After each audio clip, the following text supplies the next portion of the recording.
All right, welcome back to the Window Podcast. I am Zach Riven, host, a senior here at NBA, and this is season 2 of the podcast. If you haven't watched the last season, we were interviewing coaches here at NBA and over at Vanderbilt.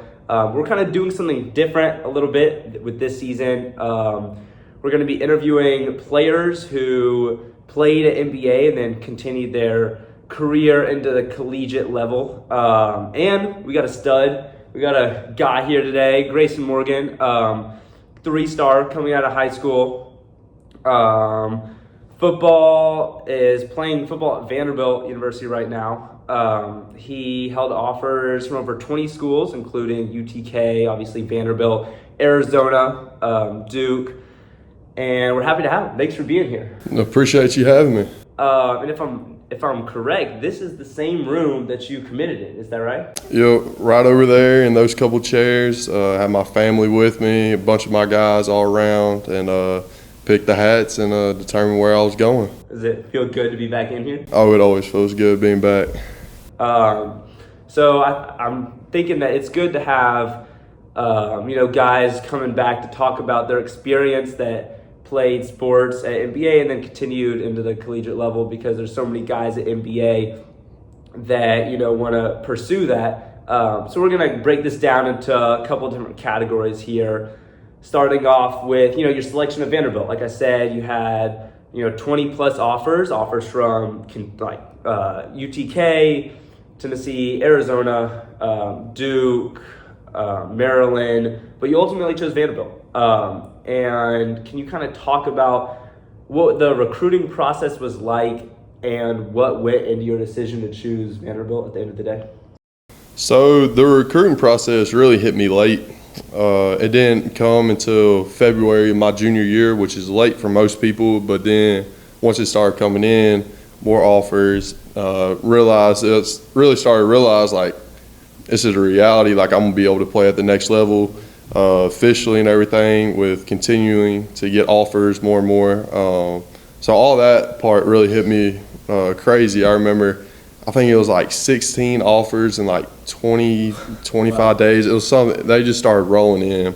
And really that felt so good. And then the added stress of just like, now I got to figure out where I'm going to go and everything. But I was able to break it down in about 3 categories. Want to make sure the school was good, had what I wanted to do for after football, because, as much as I wish football could last me forever, it's not. But so school, a place that was going to develop me as a man, and just not just on the field but off the field. And then I wanted to go somewhere with a good culture, somewhere that I can contribute to, help lead, and then build. Did coaches go into the decision at all? In the end decision, they did, but really when I got down to my final 2, which was really Vanderbilt and Kentucky, it was flip a coin for either coach. I love Coach Wolf over at Kentucky. Coach Blige, he's now at Wisconsin, recruited me at Vanderbilt. But between those 2 guys, I love both of them. If I could keep a relationship with both of them, I would. You kind of talk more about the recruitment process. So you said, you're super excited, you're getting all these offers in so short period of time, and then you kind of talked about how there was some stress to it. How'd you kind of, overcome that stress, get organized, and ultimately narrow it down? For me, my biggest thing was just going to see the place. It was really just a gut feeling from the beginning on what I felt about the place and everything. So, I was traveling as much as I could. Drove around Louisville, took unofficials to Auburn, Tennessee, just anywhere I could where the main ones. Took one unofficial to Vanderbilt, and then using my official visits wisely, going to Kentucky, Vanderbilt, and Maryland, really, just so I could get a feeling of the place, talk, ask questions, and then I was doing Zoom meetings a couple times a week with different programs, just trying to learn as much as I could about them. So you already kind of talked about this, but if you had to give advice, so like I said, there's a lot. The thing about NBA that makes it so special is that there's a lot of talent here on the Hill. If you had to give 1 or 2 things of advice to people that are kind of going through that process, what would you tell them? Man, I would say, for one, it depends on where you are in your recruiting process. I mean, if you're early, you haven't really heard from many people. That was me reaching out and trying to build a relationship with as many people as you can, send your film out. That can never hurt. Doing anything you can to get recognized. And then once you do and they start talking to you, ask questions. And the biggest thing for me was getting on campus. Like, I want to get on campus and talk to the coach in person, because, I mean, the biggest way you can tell if somebody's being honest with you or just trying to string you along for numbers or something is you look them in the eyes and you can tell. So my biggest thing was getting there in person, talking to them. So if you can do that, I would 100% find a way to do that. All right. That's great. Here's kind of switching up gears here, still in the category of Vanderbilt. Obviously there's a lot of similarities between high school sports and college, but one of the major differences, it's a whole new game. It's a whole new field of play. The talent level just goes up. Did you kind of have like a welcome to college football moment? Like maybe a moment that you were like, woo, didn't see that coming. Or maybe like there was a play that you kind of got knocked down a little bit? I don't have a play where I just got absolutely murdered like some people. Not that one I can remember at least, but I remember I came in. I'm the lightest offensive lineman in the country. I'm 255, 260 when I came in. Got to play the first game, and but before that, we're in fall camp, and I'm going against one of our best guys. I mean, starter on defense and one-on-ones. And I remember the only way I could do was just lean on people. Well, this man is fast, quick with his hands. He hit me one time, just threw me to the ground, beat me. All right, I'm like, all right, next play I'm gonna come up, do the same thing, try to mess with him a little bit, see if I can get him off his toes, get a punch on and everything. Same thing, throw me to the ground. I was like, oh my gosh. So finally, year two, I was able to sit on that better, and we've been competing a little bit more, but that was definitely probably just getting thrown around for a quick second. I bet that helped you in the long run. Like, as much as you may not have realized it at the time, I bet that helped you now. It definitely learned you got to get your hands inside or you're not winning versus these guys. See, you learned something from it.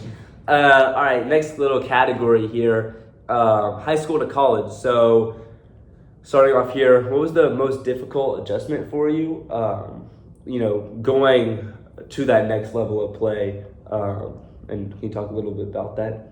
Definitely just the amount of time that's like you spend with your sport is crazy. Like in high school, I was playing as many sports as I could. Last 2 years, I was playing football and basketball. And it was like you get through football season, you ready for basketball.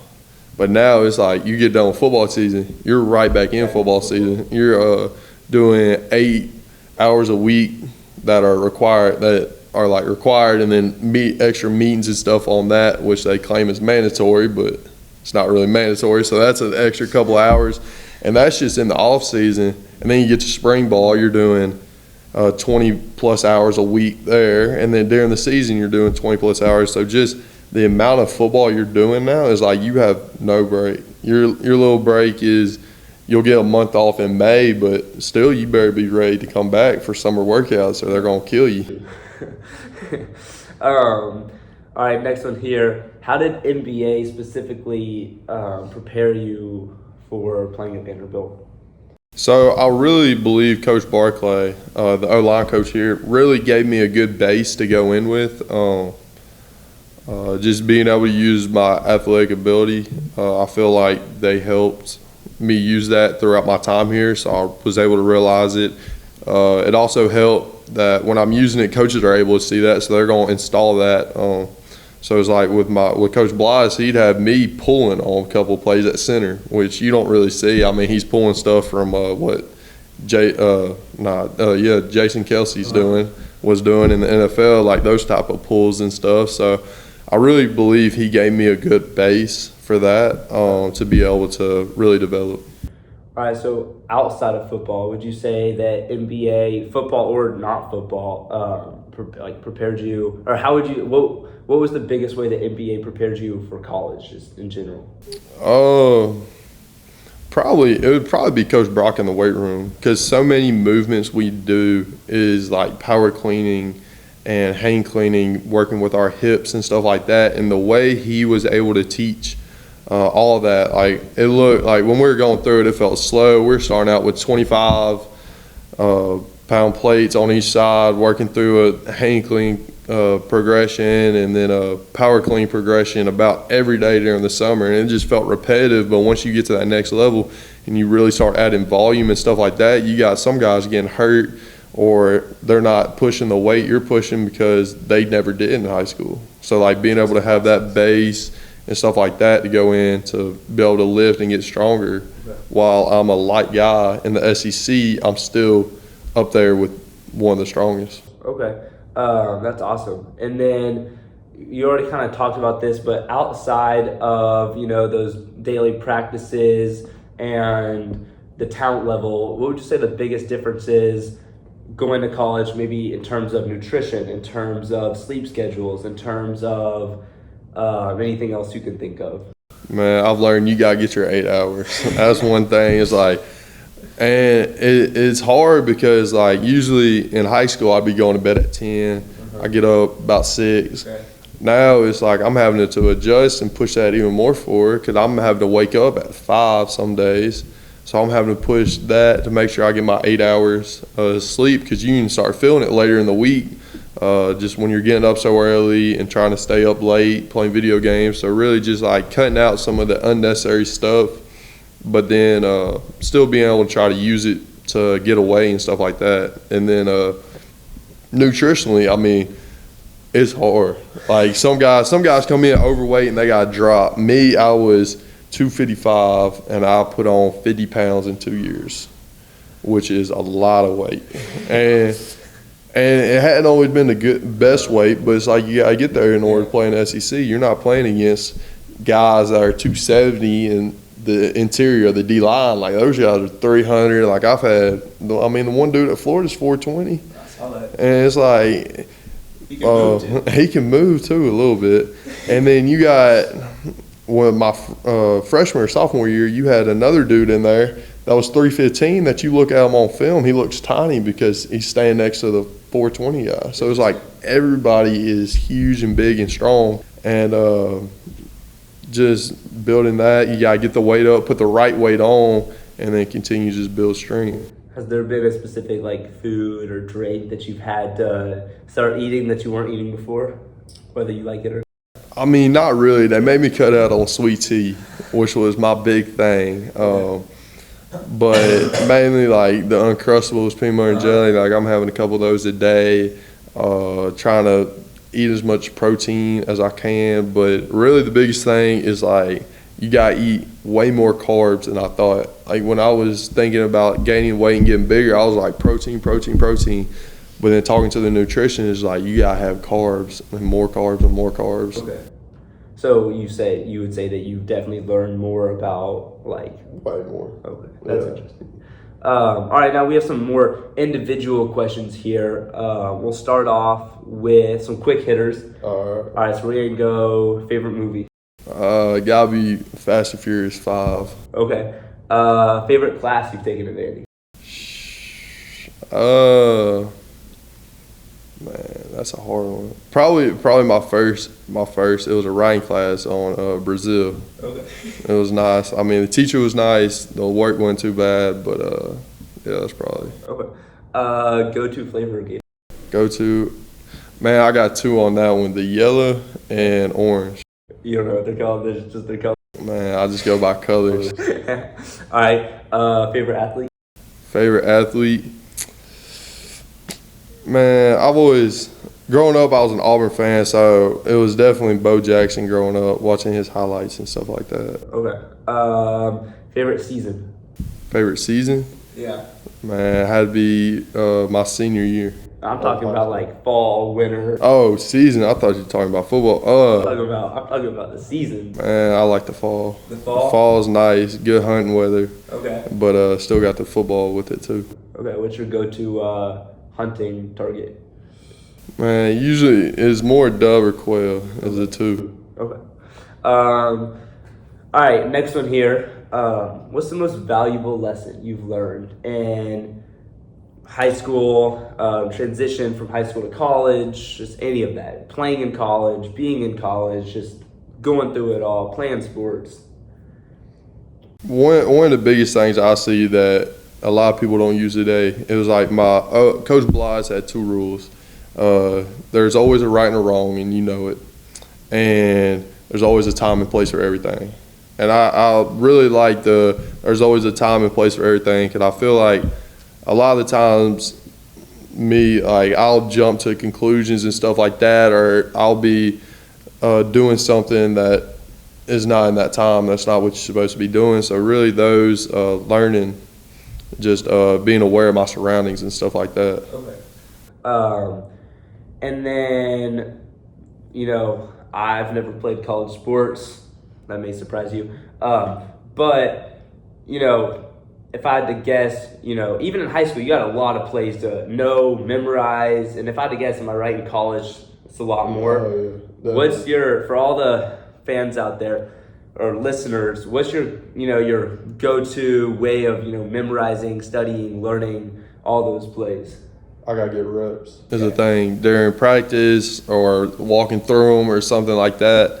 I can look at them on a board all day long, but until you implement them, it's the hardest part. Like, you gotta go out there. They'll throw 100 different fronts at you, especially with Coach Lee taking over the defense. He does not like to give you the same look every time. He's gonna switch it up, move guys around, blitz. So it's like you gotta go through the reps. All right, next question here. I'm a fan of this question. I like it. I think it's helpful for anyone listening, and just good to know, game day, or it could be practice. Can you walk us through a day in the life of Grayson Morgan? So let's just say game against Alabama. All right. Games that, let's just say, let's make 8:30 at night. Okay, night game, yeah. Walk us through it. Man, so we're gonna have a later wake up, Okay. probably about breakfast, check in about 8:30. Okay. Might get a couple meetings in the morning, just quick little 15, 30-minute meetings, little special teams meeting, offense, defense meet. And then we'll go do a little shakeout in the indoor. Okay. If it's away, we'll go find somewhere. Ball, no ball, just kind of. No, we use a ball, get a little sweat going, wake ourselves up a little bit, get through that. That lasts about an hour.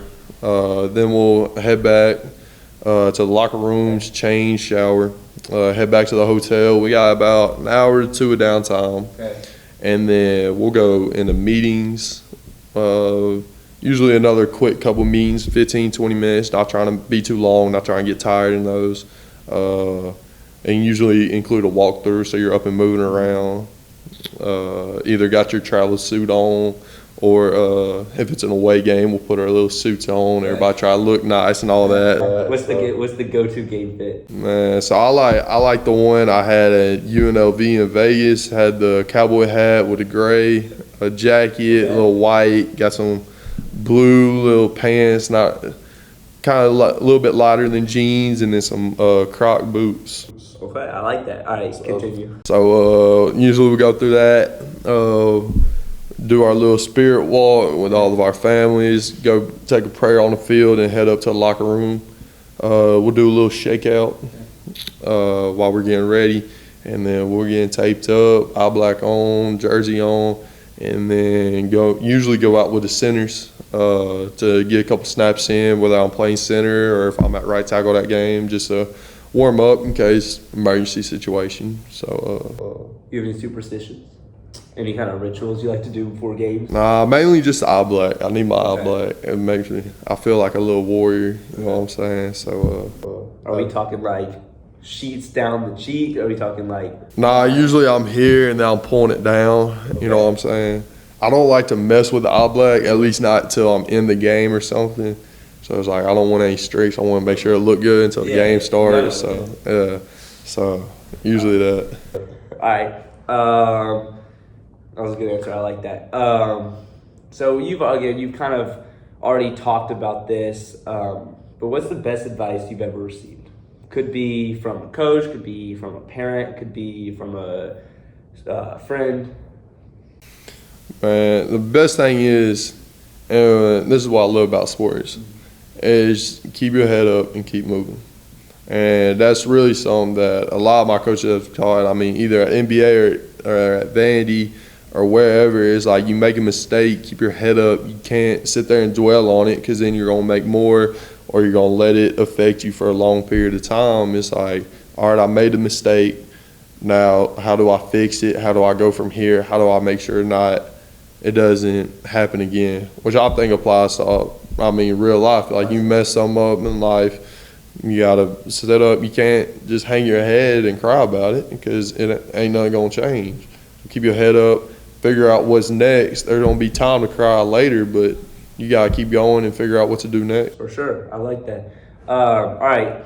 Final question here, unless you want to add stuff afterwards. But I like to ask this question at the end of every podcast episode. So again, check out the other episodes if y'all haven't already. I think this is episode 6 or 7.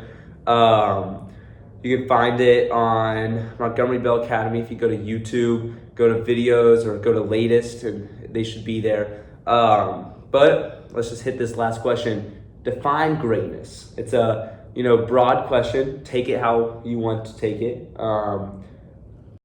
Greatness is doing what you can to the best of your ability consistently. And I feel like that's one of the things is like you'll see some athletes have like great moments, but the greatness part comes from doing it consistently. You look at all like the greatest athletes and you can say that they're consistent in what they do. Like you look at, just LeBron, he's consistent in what he's doing. He's going to hit the three. He's going to be able to get to the hole. You look at Brady, he's going to be able to lead a drive late in 2 minutes and do it consistently. You look at Trent Williams, he's going to consistently make the block for the 49ers at that left tackle spot. So, greatness, if you're great, you got to be consistent in what you do.